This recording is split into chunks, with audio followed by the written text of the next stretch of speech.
결국에는 매수 가격이 16만원인데 15만원대, 14만원대까지 떨어졌거든요. 그런데 14만원까지 떨어질 때까지 가만히 있다가 15만원으로 올라서자마자 득다같이 팔아버립니다. 더 이상은 안되겠다.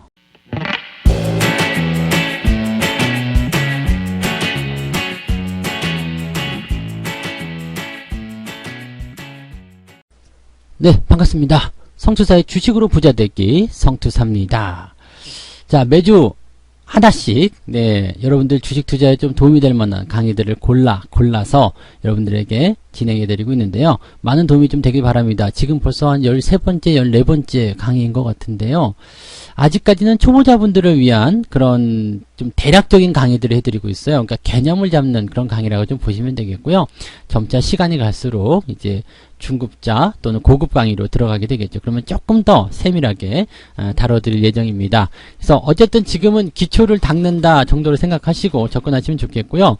이 정도 강의도 어렵다라고 생각하신다라면 반복 청취, 반복 시청을 하시면서 조금 더 이해하려고 노력하시고요. 혹시라도 궁금하신 내용이 있으시다라면 질문을 달아주시면 답글로 답변을 드리고 있으니까 그런 것들도 같이 활용해 보시면 좋을 것 같습니다. 자, 오늘은요, 여러분들 매도 잘 못하시는 분들 많이 계시죠. 그래서 매도의 가장 첫 번째 조건, 주가의 천정, 고점, 이런 것들에 대한 이야기들을 좀 해드리려고 합니다. 물론 오늘 강의를 듣는다고 해서 주가의 천정을 완벽하게 정복한다거나 그러지는 못할 겁니다. 그냥 말씀드렸듯이 초보자 강의이기 때문이죠. 근데 대략적인 어떤 개념, 지금쯤이면 조금 고민을 해봐야 되겠구나 라는 정도의 시점들은 좀 가져가실 수 있을 거라 생각하고요. 정확한 매도의 타이밍 같은 경우들은 조금 더 세분화된 강의에서 다뤄드리도록 하겠습니다. 네. 자, 그러면 오늘 강의를 일단 들어가 볼 텐데요. 주식 투자를 하면서 가장 궁금한 것, 여기에 대해서 생각을 혹시 해보셨어요? 저는 물어보면 거의 대부분 답변이 이렇게 나오더라고요. 주가의 바닥과 천정. 네, 어디서 싸게 사야 하고 어디서 비싸게 팔아야 할지, 어디가 싼 곳인지 어디가 비싼 곳인지 다 그거예요. 언제 매수하고 언제 팔아야 될지 잘 모르겠다. 사실 이게 가장 궁금한 부분이에요. 실제로 주가의 저점과 고점을 알게 되면 주식 투자로 다 돈을 벌 수 있거든요. 싸게 사서 비싸게 파는 것, 그것이 가장 간단한 주식 투자로 돈을 버는 방법이잖아요. 그것은 다른 얘기로 하게 된다면 주가의 바닥, 저점, 그리고 천정, 고점을 알고 싶다는 얘기나 마찬가지죠. 요것만 알게 되면 누구나 돈을 벌 수 있는데, 그런데 이거를 잘 알 수가 없죠. 또 이것을 알고 있는 사람은 전 세계에 단 한 명도 없다라는 거. 신도 주식 투자의 방향은 모를 것이다. 왜냐하면 사실 주식 투자의 흐름은 개인 투자자들의 마음 하나하나에 달려있는 거거든요. 왜냐면 많은 사람들, 이 투자자들 모두가 모여가지고 이 하나의 주가라는 움직임을 형성시키는 거기 때문에 투자자들의 심리를 다 파악해야 되는데 그것이 쉬운 일이 아니다라고 보시면 되는 거죠. 자, 어쨌건 주가의 고점이란 것을 우리가 좀 궁금하게 생각해야 돼요. 왜냐면 지난번엔 바닥을 공부했기 때문에 그래도 어느 정도 궁금증은 좀 해소가 됐을 거예요. 그런데 고점, 천정에 대한 부분은 여전히 오리무중일 거란 말이죠. 근데 이것도 쉽게 생각해 보시면 돼요. 바닥의 반대이다 라고 보시면 됩니다. 바닥의 반대. 바닥은 뭐였죠? 매수죠. 그리고 고점은 뭐예요? 매도. 이런 식으로 보시면 되는데, 주가의 고점이란 것은 매도와 직결이 되는 것이고, 매도라는 것은 수익을 확정짓는 행위이다 라고 보시면 됩니다. 즉 주가의 고점이 확인이 되면 매도를 통해서 내가 그동안 벌어들인 수익을 확정짓고 거기서 벌어들인 수입을 in my pocket, 나의 주머니 안에 쏙 집어넣는 것이다. 이렇게 보시면 될 것 같은데, 문제가 하나 있어요. 매도를 잘 못한다는 거야. 매도를 잘 못하게 되면 어떻게 될까요? 매수를 아무리 잘해도, 수익이 아무리 많이 나도 수익이 오히려 손실로 바뀔 수도 있어요. 또 수익이 아예 안 나오거나 이럴 수가 있죠. 에이, 설마 그런 일이 있을 수 있겠어? 라고 생각하시는 분들 실제 사례가 있습니다. 지금 보시는 종목은 NC소프트예요. NC소프트가 2009년도 초반에 이제 5만원 정도 했었던 종목입니다. 그게 이제 주가가 좀 올라오면서 2010년도, 11년도 거치면서 한 차례 이제 눌러준 형태의 모습 보여주고 15만원대 통과해서 16만원대 넘어가기 시작한 자리였죠. 다시 새로운 신고가 상승 추세가 나온다라는 개념하에서 매수 추천이 들어간 자리가 16만원이었습니다. 그리고 시간이 지나서 2011년도 10월 18일이 됐는데 그때 최고가가 38만 6천원입니다. 무려 100%가 넘는 수익이 나타났죠. 근데 문제는 말이죠. 여기서 수익 실현을 어느 정도 하는, 지금 현재 차트 모양새에서는 수익 실현을 해야 될 이유가 전혀 없어요. 그런데 차트의 흐름이 조금 바뀌는 상황이 벌어지게 됩니다. 이렇게 좀 뭐랄까 상승 추세가 하락 추세로 전환되는 모습이 좀 전환이 되거든요. 그러면서 27만원대, 28만원대 정도 수준의 어떤 고점 매도 신호가 발생하기 시작을 하는데, 이때 한 분은 매도를 안 했어요. 에이, 이 종목은 끝까지 갈 거야. 그리고 매도를 안 했어요. 그런데 이 공포심이 1년 동안 계속 진행이 되면서 주가가 하락하게 되는데, 결국에는 매수 가격이 16만원인데 15만원대, 14만원대까지 떨어졌거든요. 그런데 14만원까지 떨어질 때까지 가만히 있다가 15만원으로 올라서자마자 득다같이 팔아버립니다. 더 이상은 안 되겠다. 네. 자, 이건 뭐예요? 매수를 통해서 100% 넘는 수익이 발생했는데 매도를 제때 하지 않아가지고 손절 매도로 진행이 된 거죠. 근데 이 주식 같은 경우는 이 이후에 또 주가가 다시 상승하기 시작해가지고요. 지금은 60만원이 넘는 그런 가격을 형성하고 있습니다. 주식이란 것은 그런 거예요. 그래서 내가 처음부터 그냥 장기적으로 에이 죽어도 안 팔 거야 라는 생각으로 접근했다면 모르겠는데, 사람의 멘탈이라는 게 이런 부분에 자꾸 흔들리게 되죠. 주가가 16만원 사가지고 30만원까지 갔다가 이게 14만원까지 떨어진다. 100% 수익이 손실로 바뀌었다. 그러면 그 어느 누구도 이 정신적인 스트레스가, 압박이 어마어마할 수밖에 없다는 이야기죠. 그래서 이럴 때는 한 번 정도 팔아주고 다시 재매수를 하는 그런 시세를 가져가는 것도 나쁘지 않다는 이야기죠.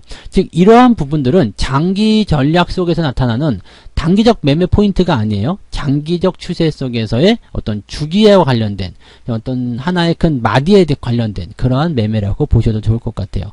자, 그럼 이런 매매들은 어떤 식으로 우리가 고점을 좀 파악할 수 있는지, 거기에 대해서 이제부터 좀 알아봐야 되겠죠. 자, 고점의 조건을 좀 알아보게 되면은요, 첫 번째, 상승 탄력이 둔화가 돼요. 더 이상 올라가지 못하는 거지. 네. 이것을 우리는 이제 늙은 시세라고 합니다. 주가가 상승하기 시작할 때는요, 사실 아무것도 두렵지가 않아. 그냥 질풍노도의 시기. 그거 아시죠? 그, 잘 나가는 청춘. 막 20대, 막 30대도 조금 요즘 힘드나요? 네. 20대, 막 28 청춘이라고 하잖아요. 막 그냥 뭐든 다 할 수 있고, 뭐든 자신감이 넘치고 뭐 이럴 때. 그냥 오줌발이 아주 셀 때요. 네. 그런데, 이게 어느 틈엔가부터 이제 나이가 들기 시작하면서 뭔가 이제 걱정거리가 많아지고요. 자신감도 좀 떨어지고, 사실은 기력도 많이 떨어지게 되죠. 그래서 오줌발도 약해지고요.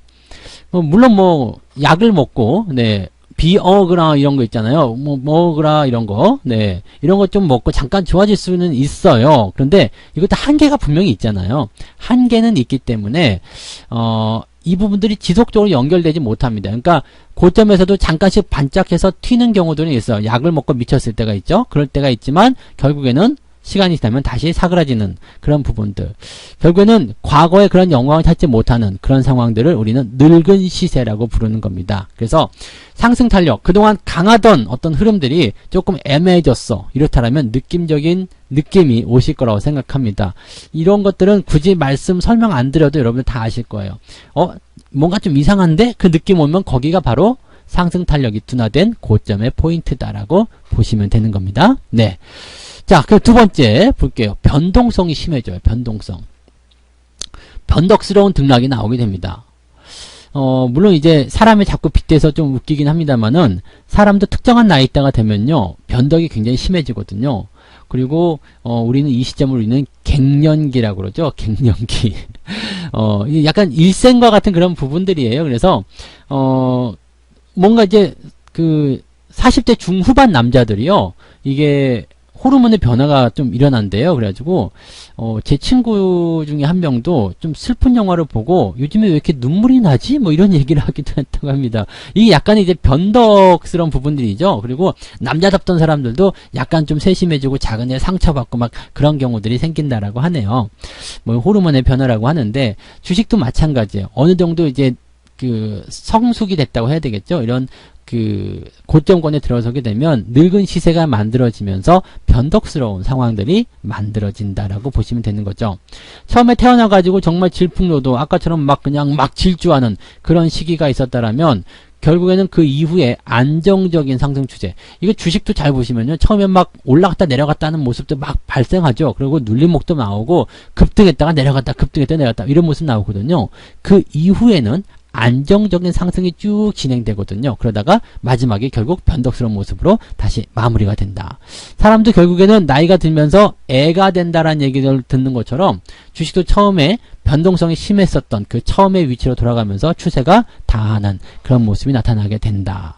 그래서 아까 전에 말씀드렸지만 바닥에서도 이런 질풍노도의 그런 변동성이 굉장히 커지는 시기가 나타나게 되고요. 그 이후에 안정적 상승, 그 다음에 고점에서 다시 변동성이 커지고 안정적 하락은 좀 그렇겠습니다만 일관적인 하락이 나타나게 된다라고 보시면 될 것 같아요.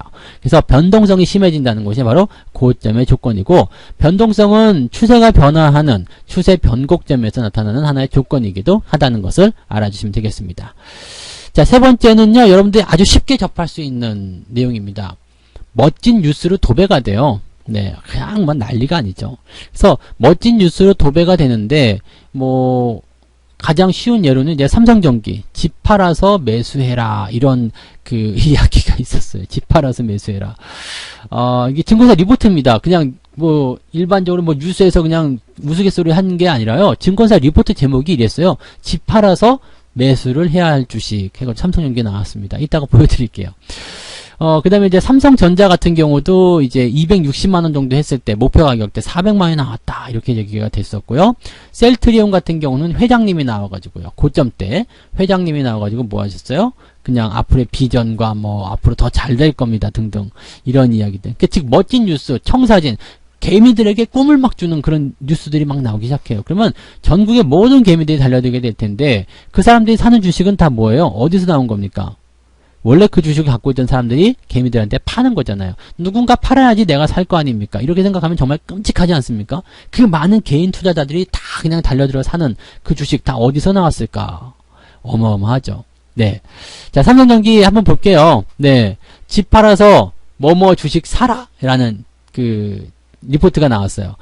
하나증권의 오세준 애널리스트라는 사람이 집 팔아서 삼성전기를 사라라고 리포트를 내면서 삼성전기의 목표 주가를 19만 5천원으로 제시했다.